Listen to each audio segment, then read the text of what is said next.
Magandang araw mga Malabueño. Ako si Maestra Simon. Magbibigay ng gabay sa inyong mga kapalaran ngayong linggo dito sa Funny Horror Scope Pass.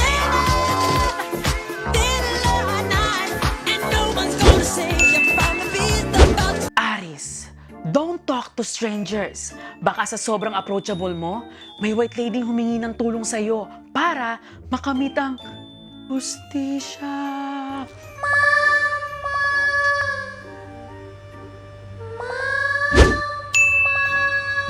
Taurus, huwag umihi kung saan-saan at matutong magtabi-tabi po. Baka biglang lumaki ang yan mo. Ako ang tikbalang, ang nilalang na nagbabantay ng mga daang ito. Pinoprotektahan ang aking teritoryo. Gemini, sumbong mo na yung kakilala mong may ghost project. Kung hindi, ikaw naman ang next mumultuhin. Sige ka. Mukha yatang nabiktima ako ng multo. Sa ghosting ay nadali ako. Cancer, iwasan ang pagtitig sa iba. Dahil hindi mo alam may nakatitig din sa'yong hindi mo nakikita. Sino yang kasama mo? Sino yang kasama mo? Hindi ka kasi nagpagpag. Leo, iwasang uminom ng alak ngayong linggo. Dahil baka magamit niya sa Spirit of the Glass yung shot glass niyo. Sino tumulak ng baso? Wala. Sino ka? Magpakilala ka.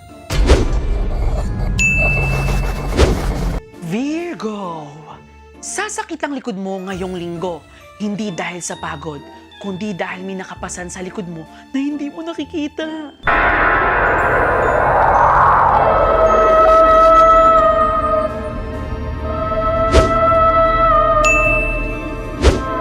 Libra, may taong kakanta sa iyo ng hindi na mahalaya.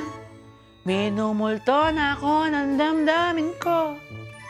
Hindi ka pa kasi nakamove on sa ex mo. Woo!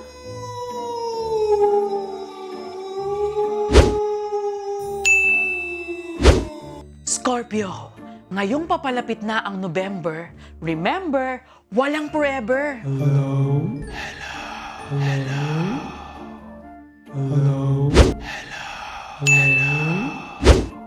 Sagittarius, may magpaparamdam sa'yo. Hindi siya multo. Yung ka-talking stage mo, nag-ginost ka noon.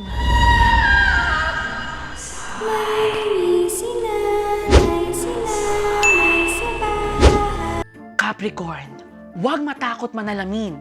Hindi multo yung nakatingin. Reflection mo yan.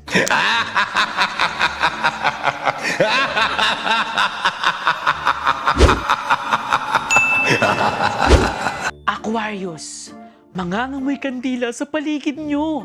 Pero huwag kang matakot. Nag-blow lang ng birthday cake yung kapitbahay nyo. Di ka invited. Dun ka matakot.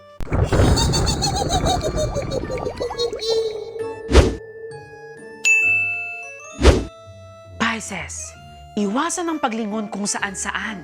Baka mas stiff-neck ka.